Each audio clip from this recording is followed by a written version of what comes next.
be talking to you today about scientific misconduct and the policies that are put into place. So, scientific misconduct does not happen. So we have many different things. Scientific misconduct. Let me just tell you that I personally believe that scientific misconduct is plagiarism, stealing, fabricating information. We'll go into more detail as I go along in my speech. So, when we take our kids to a grocery store and they steal something, and you find out, we take our kids back and have them face some consequences. Because we try to instill ethics and values in ourselves and in our children. It's the same thing as plagiarism is the same thing. It's stealing, it's something that's not right. So I'm going to go into more detail about what scientific misconduct is, what policies are, what we can do to prevent the policies, and what the consequences are going against policies. Okay, so on www.wikipedia.org under scientific misconduct, it states that scientific misconduct is fabricating data. There's many different definitions. There's an English definition, a Danish definition, a Swedish definition.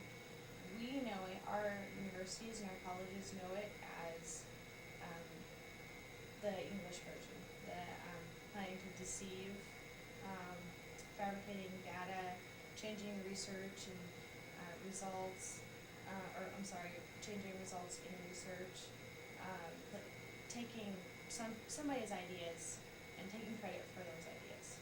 Okay, it's not right to do.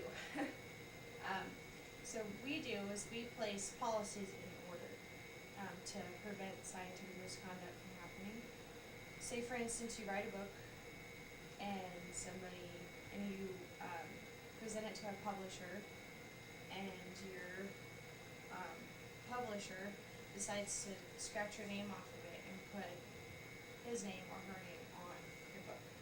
You call them the next day and you say, hey, what's happening here? Why is your name on my book and I'm not credited for all of the work that I did? Because usually it takes years to publish a book. With policies put in place, that won't happen. I mean, if it does, severe consequences will happen. Our universities and our colleges put policies in place so plagiarism doesn't happen. Because, we're in the research field, especially scientists or people that want to become doctors. They don't want their work taken from them. So on www.wikipedia.org under policies, the definition is it's a guide. There's an intended effect, and the intended effect is it's a guide to make sure that people stay successful, but basically they follow the same rules. They want you to be successful, but they don't want you to cheat or to deceive anybody. So they place some policies. Like, where do you work? So when you got the job at the library, you had to fill out some paperwork, right? Sign some slips and documents. I'm sure there was some kind of policy. For instance, would it be right to punch your time clock, go home, come back? No, because they have their policy, right?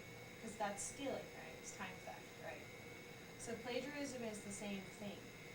Changing research is the same thing. These policies are just put in place to make sure that you sign paperwork and you know that you're entering into a contract and agreement with a business. You even have policies at home. Like, you might have a policy of not watching television, or maybe computer time, or you set your own policies. So if somebody comes over to your house after 10 o'clock, it's against your policy if your bedtime is at 9, right? So you actually, you may not know it, but you have your own policies. And somebody breaks those policies, consequences are put on it. Like your consequences could be, what would you do? If somebody came over at 10 o'clock at night, you'd probably be a little upset. And if they just wanted to chat and keep you up till 2 in the morning, you'd probably say, this ain't happening ever again, right? Yeah. Yeah, um, so that's what happens. The consequences when you break these policies are actually very interesting, and you could find this on, well, I'm going to give you a couple examples. www.scientificvalues.org under cases. In 2009, Dr. Barbaru, he presented a paper, and he took information from his paper and presented a different paper with the same information and changed the titles. Yeah. Consequences. It's a case, right? So he got consequences for that, and you can find it on the internet if you look, if you're interested enough to look. Another one is an English professor in 1908 in England buried a human's jaw with an ape skull. And so when we dug it up, we're like, oh, look at this founding, right? Not good. Because he his intentions were changing data. It didn't happen that way, So consequences, and this can be found on www.provost.com or www.usc.edu as well.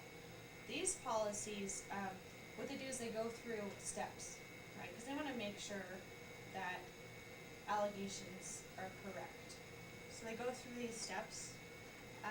They pursue the allegation.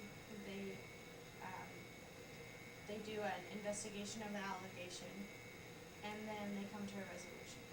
A resolution, if it's extremely bad, you can do criminal time for it. You can pay fines.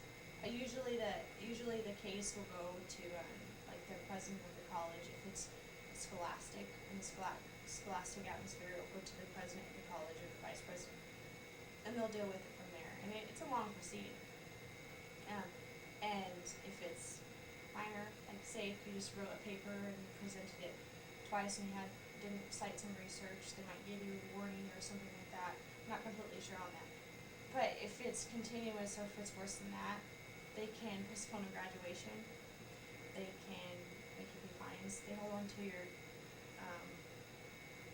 records for 7 years. And that's pretty heavy. If it's really bad, then they go to government officials and then they'll handle it from there. So then it's a governmental thing.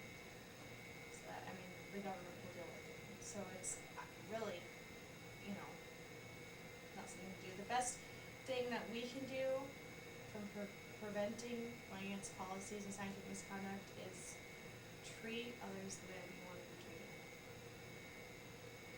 Go by your ethics and your morals. And don't lie, cheat, or steal. Because plagiarism and scientific misconduct. Okay, so there are